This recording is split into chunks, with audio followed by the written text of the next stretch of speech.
Kalau Bapak Ibu pernah dengar istilah alumni 212, pernah dengar nggak? Pernah dengar? Radikal, sumbu pendek, kadrun, anti Ahok, anti Jokowi. Ini dia orangnya Bapak Ibu. Di depan Bapak Ibu sekarang. Kenapa seorang anti Ahok, anti Jokowi, kadrun, alumni 212 bisa menerima Tuhan Yesus sebagai juru selamat? Shalom. Semoga dalam keadaan bahagia dan penuh damai. Hari ini kita akan membahas topik yang sangat menarik dan tentu saja hangat untuk kita diskusikan.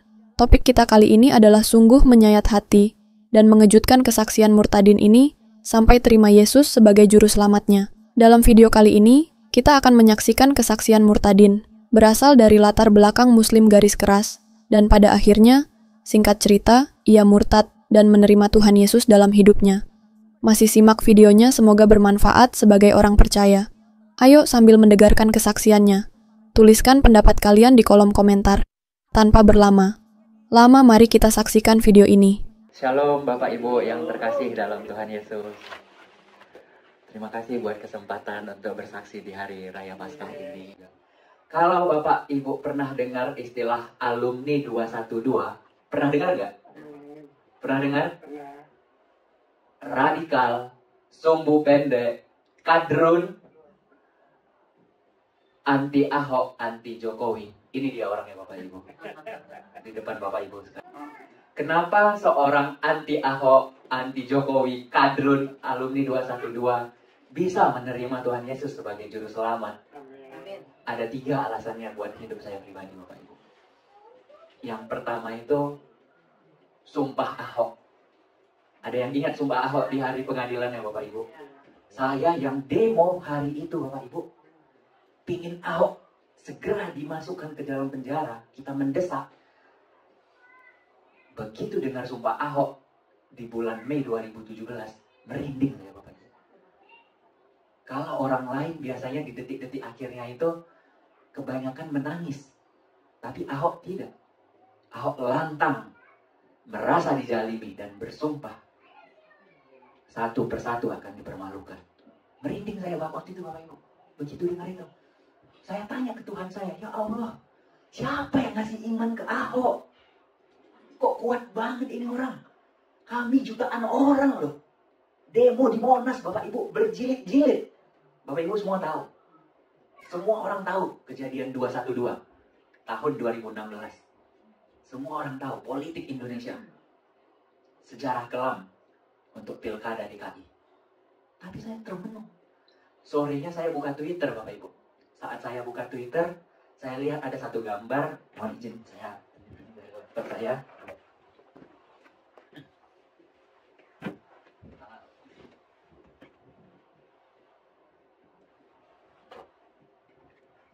Gambar ini Bapak Ibu, mohon maaf. Ada yang pernah lihat gambar ini sebelumnya? Belum pernah ya? Ini Ahok bersama Tuhan Yesus. Foto ini viral di sosial media Twitter. Kenapa Twitter? Karena Twitter sampai hari ini masih membahas tentang politik-politik yang terhangat. Ya, Facebook tidak, Instagram tidak, tapi Twitter masih membahas. Begitu saya lihat gambar ini, saya tertegun Bapak Ibu. Saya bilang dalam hati saya, hebat banget ya orang Kristen menggambarkan Tuhannya sedekat itu. Dalam hati saya Bapak Ibu. Bahkan Ahok duduk, tapi Tuhannya digambarkan lebih rendah. Dan itu menyentuh hati saya. Dan saya posting ulang di Twitter saya. Saya bilang, saya tersentuh melihat gambar ini. Terus saya posting lagi, kalau kita punya peribahasa, karena nilas titik rusak susu sebelangga. Tapi di mata saya Ahok nggak seperti itu. Karena kesalahpahaman tidak merusak seluruh kebaikan Ahok. Membuka tabir di kepala saya. Ahok tuh nggak seperti itu, Farhan. Ahok tuh baik. Banyak orang-orang hidupnya hancur. Di Jakarta tinggal di pinggiran kali. Di kali jodoh itu prostitusi, perjudian. Tapi Ahok, apa yang dilakukan Ahok? Dibersihkan agar tidak kumuh.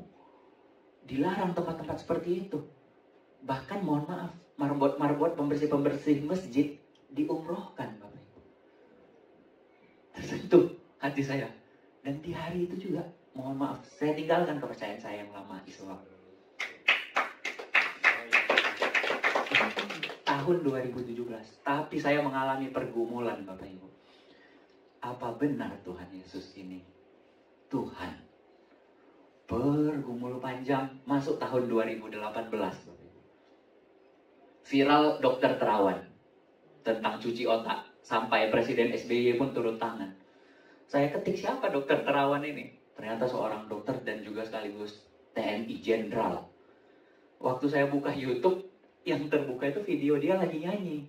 Hidup ini adalah kesempatan. Waduh, dengar liriknya aja merinding saya, Bapak Ibu. Saya bilang, ini lagu apa? Saya bilang. Jadi saya ketik lagu, judulnya Hidup Ini Adalah Kesempatan, ternyata lagu rohani. Saya baca, saya dengar liriknya. Oh Tuhan, pakailah hidupku selagi aku masih kuat. Waduh, merinding saya. Dan ternyata bukan saya yang merinding. Begitu saya baca komentarnya, banyak orang Islam merinding dengar lagu ini, Bapak Ibu. Bukan saya sendiri ternyata. Bapak Ibu, bukan nanti di YouTube lagu itu. Saya Muslim, tapi saya senang sekali dengar lagu ini. Saya pun sampai, ini lagu rohani orang Kristen. Ini doa. Dia minta dipakai sama Tuhan. Bukan minta kami mau hidup kaya, bebas hidup di dunia. Enggak, ternyata mereka pengen dipakai, pengen bermanfaat sama Tuhan. Merinding saya, Bapak Ibu. Sejak hari itu saya kepikiran, saya mau ke gereja. Saya mau ke gereja, Bapak Ibu. Tapi saya nggak punya teman Kristen. Dan kalau saya pergi ke gereja, saya ada ketakutan kalau mereka ketik. Karena saya sering lihat di depan gereja ada meja, Bapak Ibu. Saya pikir isi absen, periksa KTP. Kalau mereka periksa KTP Islam, terus mereka buka Facebook atau buka apa gitu, diketik nama saya Rada Farhan. Mohon maaf belum memperkenalkan diri. Rada Farhan.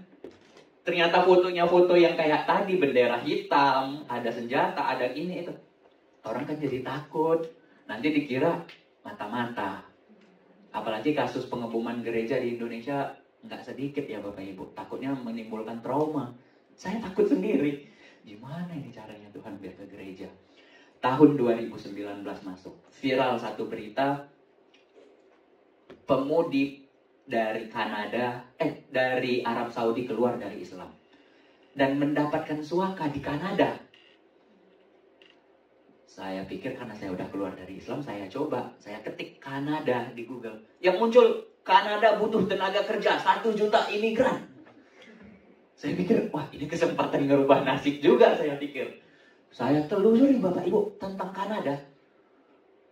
Gagal saya. Kenapa? Syarat pertama tuh IELTS, minimal poin 5. Syarat kedua, duit. Nggak ada duit, nggak jadi apapun. Kalaupun ada duit, nggak kepikiran saya ke Kanada, Bapak Ibu. Hidup aja kita di Indonesia. Ya kan?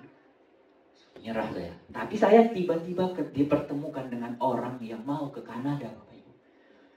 Ternyata mereka orang Kristen. Hingga satu waktu mereka tanya, Farhan, agama kamu apa? Saya bilang, saya nggak percaya Tuhan. Saya bilang waktu itu. Kalau gitu kamu saya ajak ke gereja besok. Gimana? Ayo. Dalam hati saya, ini yang saya tunggu lama. Saya bilang Bapak Ibu. Jadi pergilah kami ke gereja. Gereja, ternyata gerejanya ada di dalam mall. Saya bilang, kok kita ke mall? Di lantai paling atas itu gereja, kata dia. Muter, pusing kepala saya Bapak Ibu. Pusing, naik mobil pusing. Tapi begitu masuk gereja, hilang pusing saya. Kenapa Bapak Ibu? Ceweknya cantik-cantik.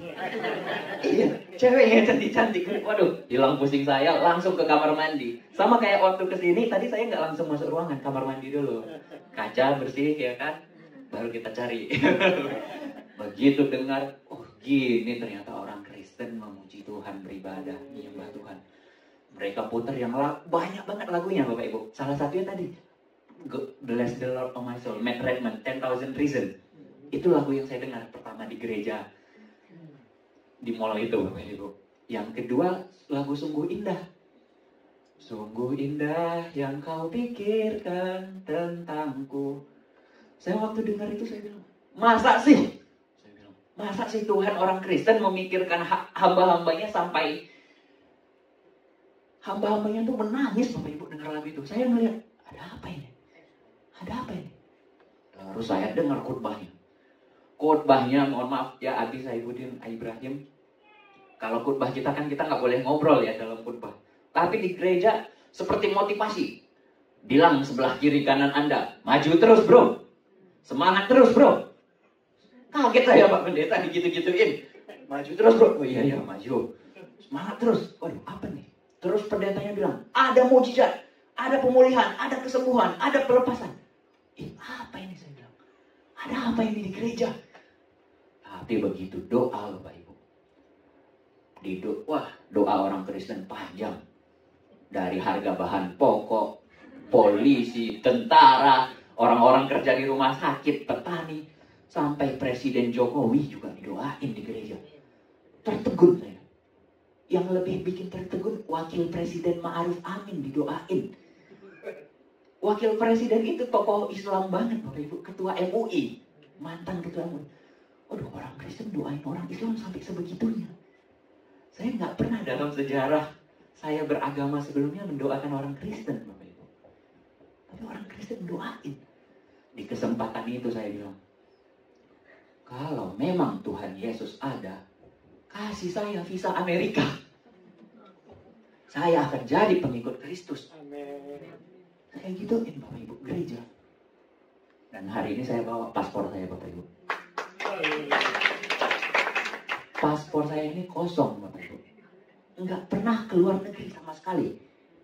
Ini boleh nanti kita buka lembar-lembarannya. Ini langsung visa Amerika. Enggak ada stempel negara lain Bapak Ibu.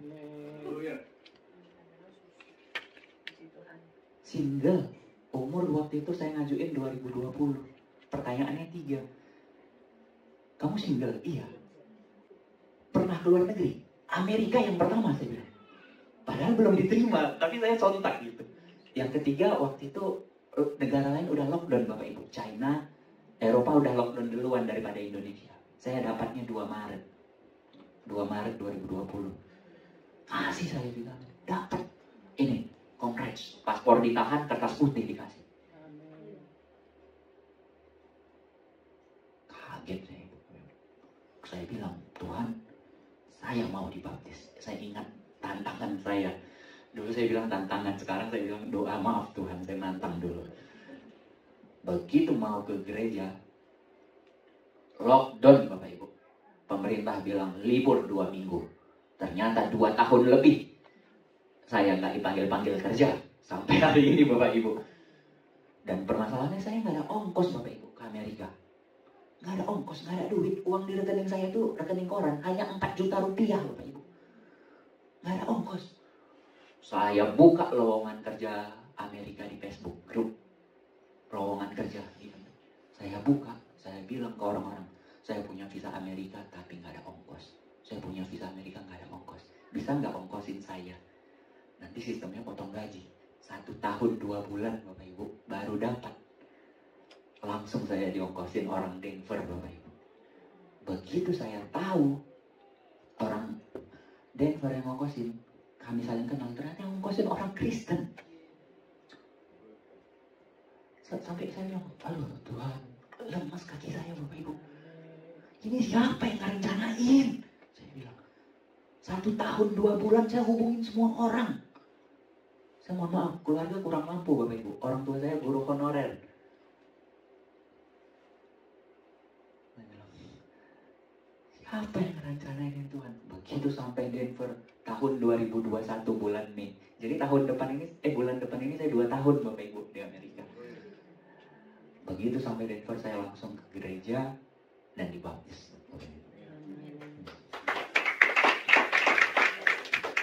Jadi kalau tadi saya dari 212 Bapak Ibu, sekarang saya 121. Filipi 1 ayat 21. Hidup adalah Kristus dan mati adalah keuntungan. Amin. Dan ada kelanjutannya Bapak Ibu, Filipi 1 ayat 22. Kalaupun aku harus hidup, maka aku akan bekerja menghasilkan buah. Salam kenal dari saya. Selamat. Video. Jadi, teman-teman, itulah kesaksiannya. Saya percaya saudara diberkati dengan kesaksiannya. Saya ingin bertanya kepada kalian, Teman-teman, bagaimana dengan pengalaman hidup kalian? Pernahkah kalian menerima mujizat Tuhan Yesus atau mengalami kasih karunia Tuhan Yesus? Bagaimana perasaan kalian saat itu? Apakah kalian merasa bahwa itu mendekatkan kita satu sama lain? Komen di kolom komentar.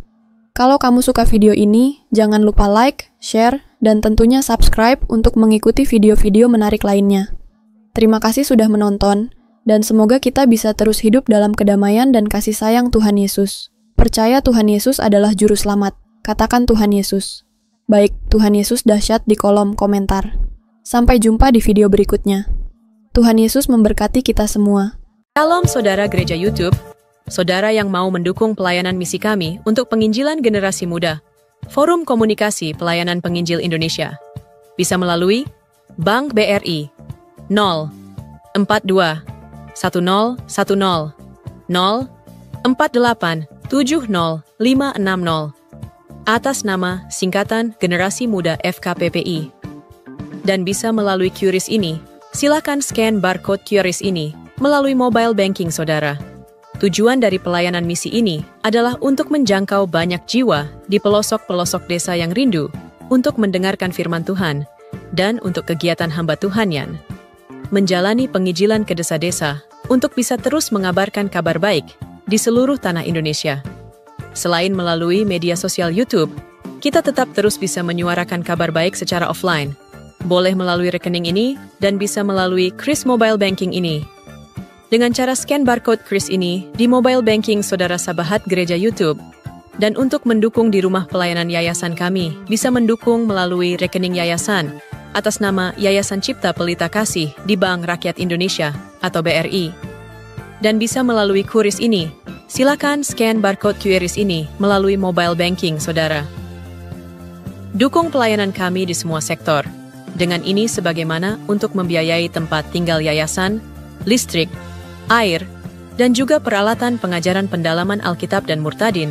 Seberapapun itu sangat berguna bagi pelayanan gereja YouTube, biarlah terus kita hidup dan berdampak menyuarakan dan memuliakan nama Tuhan Yesus, dan pastinya malaikat sorga bersorak-sorai karena banyak yang mengaku bahwa Yesus adalah juru selamat.